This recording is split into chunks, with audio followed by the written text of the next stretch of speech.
This is the Behind the Line podcast, coming to you from the wacky left coast capital of Seattle.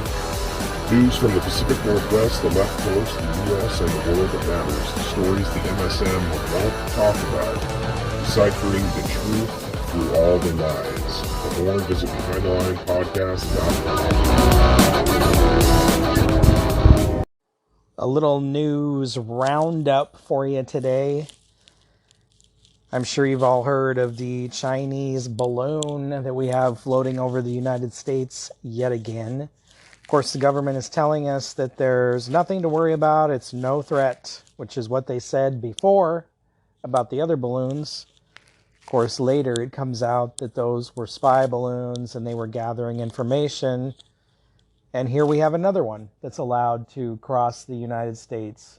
It was being tracked over Utah on Saturday at about 40 to 45,000 feet, and two jets flew past it to take a look. Why they didn't dispatch the thing, I don't know, but the Biden administration is allowing it to cross the U.S. again. Can you ever remember another time in history where the U.S. has allowed a foreign country to fly something in our airspace, especially an adversarial foreign country? Ever?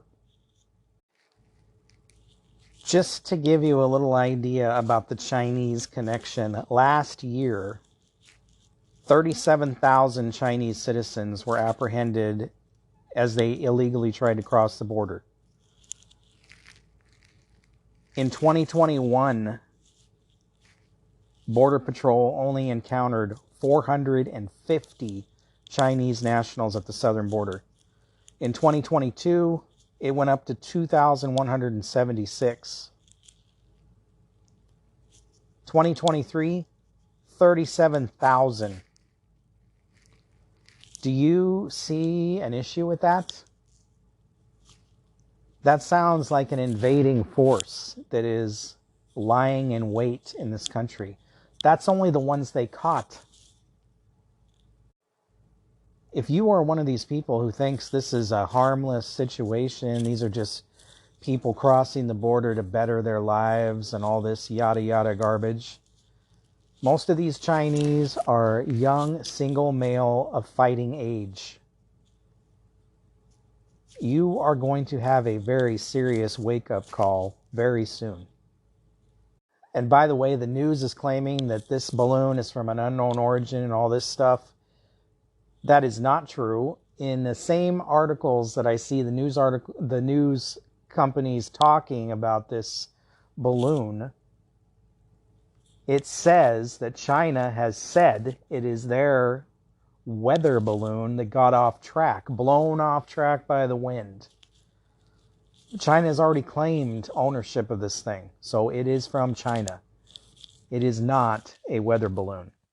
If you believe that, I don't know what to tell you.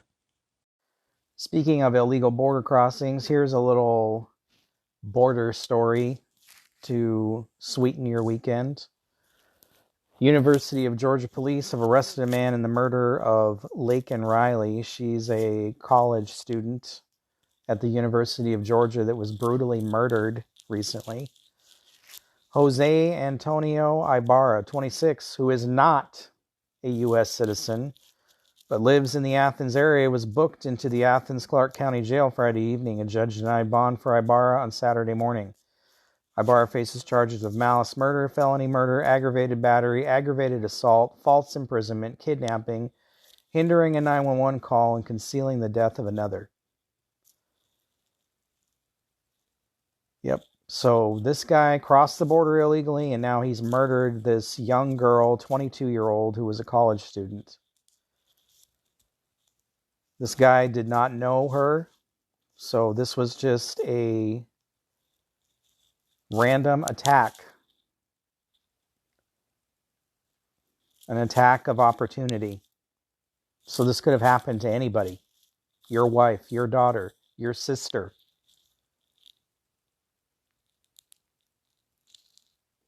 When are we going to say enough is enough of this? We're seeing story after story of these illegals raping, murdering, stealing, committing all kinds of crimes, attacking the police in New York. It's on a very rapid increase. And what do we see when these people get caught? The attitude from them about being caught, the indifference, they think it's funny.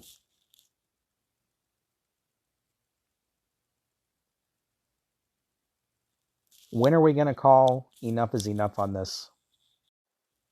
The Washington State Supreme Court on Thursday ruled that a man who was previously convicted of a sex offense and other crimes can be licensed as an attorney. The 5-4 decision clears the way for Zachary Leroy Stevens, who graduated from Arizona State University's law school in 2018, to practice law in Washington State. The opinion said Stevens had a difficult childhood in Utah and sought refuge online, where in 2006 he sent pornographic images of minors to a detective posing as a 14-year-old. He was charged in 2010 with 4 counts of sexual exploitation of a minor and pleaded guilty to the reduced charge of voyeurism, which required him to register as a sex offender. The opinion said Stevens had been convicted of multiple serious crimes, including a 2006 plea related to drug charges and a 2013 impaired driving plea. The Arizona State Bar Association had rejected Stevens' application to practice there. Stevens' Seattle-based attorney Kevin Bank on Thursday said his client had been on a long journey to become a lawyer. Like many other talented lawyers who have struggled to be admitted to the bar, he fully acknowledges that his youthful misconduct was serious, but also that it should not define him, Bank said. Youthful? He was a youth in 2018? Okay. In a statement, the Washington State Bar Association said it is pleased that the case was resolved in a manner that protects the public, somehow, and respects the rights of the applicant. The Washington Bar recommended denial of Stevens' application for failure to pass its character and fitness review. No kidding. A standard to ensure lawyers are morally fit to practice, but the state Supreme Court rejected that decision Thursday. Yes, in the land of socialism, in the land of all the criminals have all the rights, and you as a victim do not. In the land where they are trying to keep juveniles from being prosecuted as adults, to let juveniles out of early, to re-sentence juveniles who had been sentenced as adults, providing college educations for inmates in the state prison system on the taxpayer dime. All kinds of rights to criminals in this state. Criminals are the victims. Like all of us, Stevens is more than the sum of the worst moments of his life. Well, you know what? A lawyer is kind of like one of those jobs where you're sort of held to a higher standard because you are practicing law. You are defending law. You should be some sort of moral. I know these lawyers are all a bunch of shysters, but you should at least not have committed a bunch of crimes if you're going to be a lawyer. But this just goes right along with the grease wagon that these lawyers are, right? Stevens has turned his life around, it said, getting married, going to college, and graduating from law school. Yeah, well, you know what? There's consequences for decisions, but like in this state of Washington, they don't like to have consequences for criminals or people that commit crimes. There's no consequences for anything. Nobody's responsible for anything. Nobody has to pay a price for anything that they may have done. It's insane. In 2014, the Washington Supreme Court approved the state bar's recommendation to allow a convicted bank robber, Sean Hopwood, to sit for the bar exam, and be admitted if he passed. Hopwood is now a professor at Georgetown University Law Center and a member of the U.S. Supreme Court Bar. Hopwood went on to represent Tara Simmons in her successful 2018 bid to be allowed to take the bar exam and join the Washington bar despite previously serving 30 months in prison for drug and theft crimes. Simmons is now a Washington state lawmaker and criminal justice reform advocate. Imagine that. She wants to take away law enforcement. Because why? Because she's a criminal. Because that's how she lived her life. It's disgusting. It's sick. It takes away any legitimacy you may think about the law or lawyers or our politicians, obviously. There's just no legitimacy left. They're all corrupt. They'll let anybody do it, especially a criminal. The United States and Great Britain on Saturday launched joint strikes against targets in Yemen, where Iranian-backed Houthi militants have staged attacks on commercial shipping in the Red Sea, the Pentagon announced. The strikes hit 18 targets at 8 locations and targeted underground arsenals, missile storage facilities, one-way attack drones, air defense systems, radars, and a helicopter used by the Iranian-backed Houthis, according to the Pentagon. The latest round of strikes followed continued attacks by the Houthis on commercial and naval ships in the Red Sea. So things in the Middle East continuing to spiral downhill. At some point, Iran is going to take some kind of action in this thing. That's guaranteed. Some sort of direct action.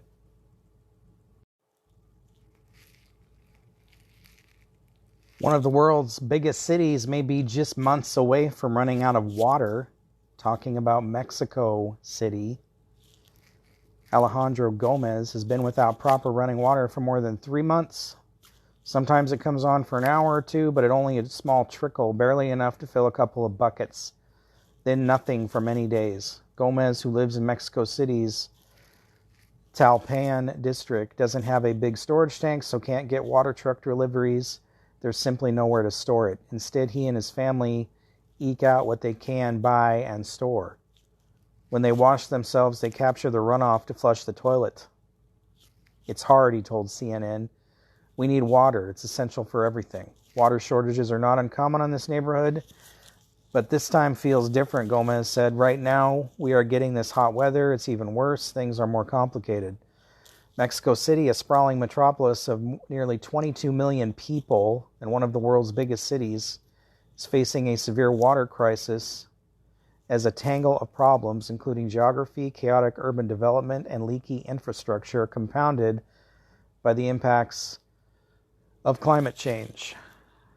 Years of abnormally low rainfall, longer dry periods, and high temperatures have added stress to a water system already straining to cope with increased demand. Authorities have been forced to introduce significant restrictions on the water pumped from reservoirs. Several neighborhoods have suffered from a lack of water for weeks, and there are still 4 months left for the rains to start. Politicians are downplaying any sense of crisis, but some experts say the situation has now reached such critical levels that Mexico City could be barreling towards day zero in a matter of months, where the taps run dry for huge swaths of the city. Densely populated Mexico City stretches out across a high-altitude lake bed around 7,300 feet above sea level. It was built on clay-rich soil, which is now sinking and is prone to earthquakes and highly vulnerable climate change. It's perhaps one of the last places anyone would choose to build a megacity today. The Aztecs chose this spot to build their city in 1325, which it was a series of lakes they built on an island, expanding the city outwards, constructing a network of canals and bridges to work with the water. But when the Spanish arrived in early 16th century, they tore down much of the city, drained the lake bed, filled in canals, and ripped out forests. They saw water as the enemy to overcome for the city to thrive. Their decision paved the way for many of Mexico City's modern problems. Wetlands and rivers have been replaced with concrete and asphalt. In the rainy season, it floods. In the dry season, it's parched. Around 60% of Mexico City's water comes from its underground aquifer, but this has been so over-extracted that the city is sinking at a frightening rate, around 20 inches a year, according to recent research. and the aquifer is not being replenished anywhere near fast enough. The rainwater rolls off the city's hard, impermeable surfaces rather than sinking into the ground. The rest of the city's water is pumped vast distances uphill from sources outside the city in an incredibly inefficient process during which around 40% of the water is lost through leaks. And maybe they should fix those leaks, huh? I mean, this is just insane, right? A city of 22 million people runs out of water. What's going to happen? You're going to have a lot of refugees moving north. That's what you're going to have. And we have these kind of problems in the U.S., though not to this scale, but you've got cities in Arizona that are facing these same issues with water, groundwater. What is the government doing about that? Nothing. Do they even care? No. Nope. Stuff like this isn't even on their radar, right? They're more worried about your pronouns. Sticking with the Mexico theme, in Tuxtla Gutiérrez, Mexico, criminal gangs behind the U.S. drug epidemic. All those drugs pouring across the border, fentanyl, everything else, are seeing accelerated growth, commanding greater control over more territory in Mexico, where they are largely free to murder rivals, neuter police, seize property, and strong-arm municipalities into giving them public contracts.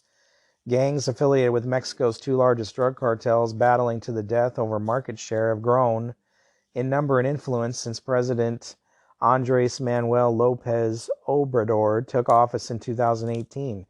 He eased up under a policy he called hugs, not bullets. Arrests by Mexico's National Guard, created under López Obrador to replace federal police, fell to 2,800 in 2022. From 21,700 in 2018, according to the National Statistics Agency.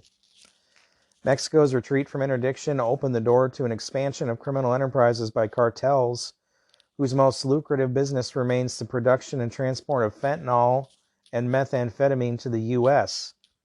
Softening prices for cocaine and marijuana have squeezed profits, prompting cartels to broaden extortion rackets and pursue new money-making schemes. Under the threat of force, city mayors are appointing gang members to local treasury offices, said two former mayors in Mexico's state of Guerrero.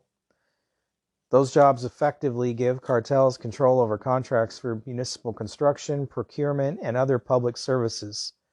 Killings of government officials, candidates, and political party members rose to 355 in 2023 from 94 in 2018.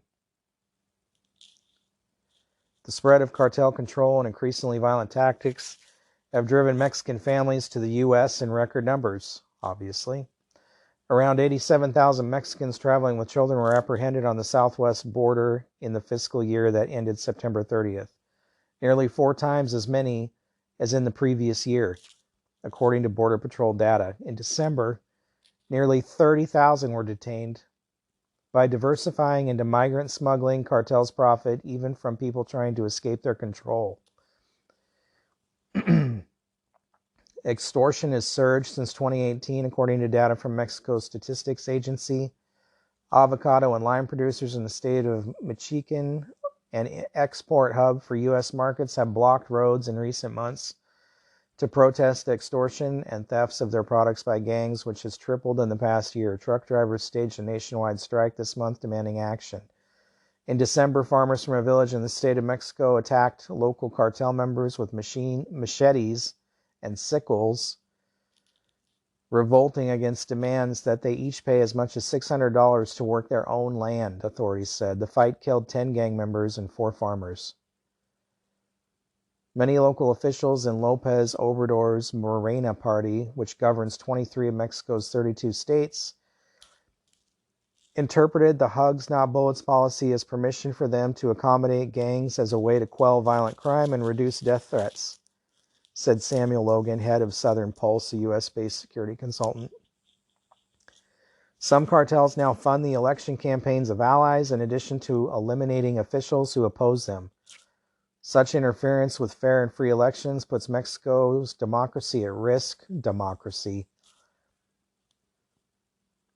I mean, this is going on right at our southern open border. Pretty much open war. Look on YouTube. Go look up some videos on YouTube of some of these police interdictions that they try to do down there. It's war. They're using Black Hawk helicopters with miniguns and, everything else. It's basically full-scale war. And what does the U.S. do? Nothing. We keep our border open. We allow these people to pour across the border.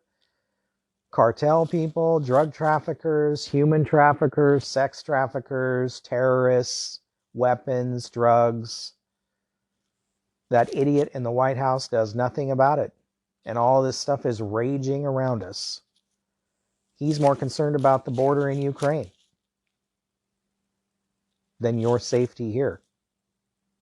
This president has not only turned our country into a dumpster fire, he's turned the entire world into a dumpster fire, because any thought or idea that the United States would stand up for what's right around the world like we have done for, 100 years, that's gone. These countries know this president is an idiot. He's weak. His government is weak. His military is weak. His military cares more about pronouns and transgenders and all this other social crap instead of being prepared to fight. We're weak. And you see what's happening around the world. All these countries who have been waiting for something like this are making their moves. And it's not over. This is going to escalate, especially as November gets closer. And this election's coming up, because if things change, that could change the dynamic. So these countries are going to do whatever they're going to do before that happens, in case there is any kind of change here.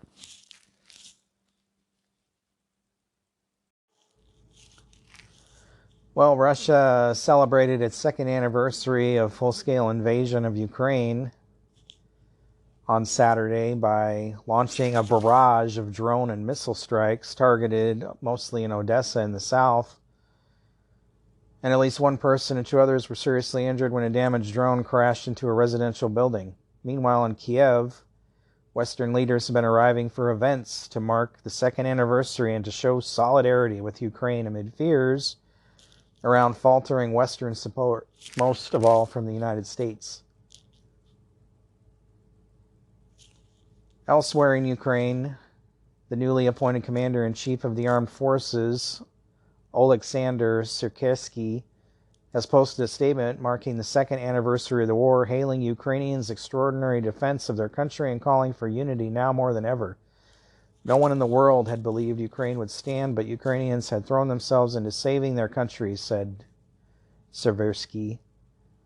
He also listed the achievements Ukraine has made during the 2 years of war, including saving Kiev, liberating Kherson, the Kharkiv counter-offensive, and driving off Russia's navy from the Black Sea.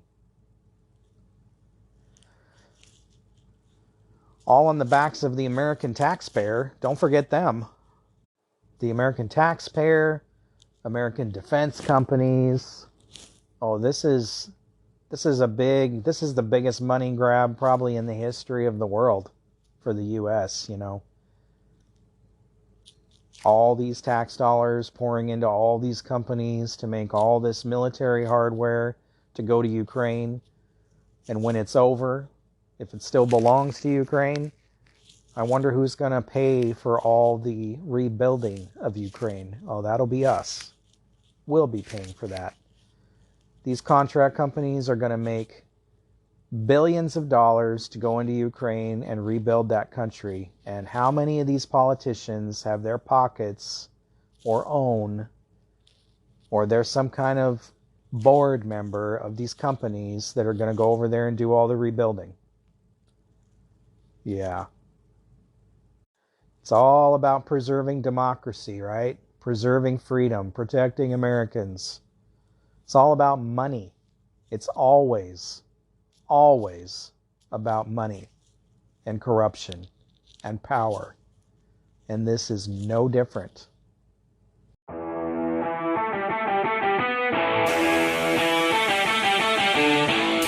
Thank you for listening to the Behind the Line podcast. If you like this broadcast, please like and share it. Please follow us on Facebook, Rumble, YouTube, Twitter, Truth Social, Telegram, Gab, Parler, and LinkedIn. You can find our podcast at BehindTheLinePodcast.com, NetNewsNetwork.net, and on Anchor, Spotify, Amazon Podcasts, Apple Podcasts, Google Podcasts, iHeartRadio, TuneIn, and anywhere podcasts can be found. Thank you for your support.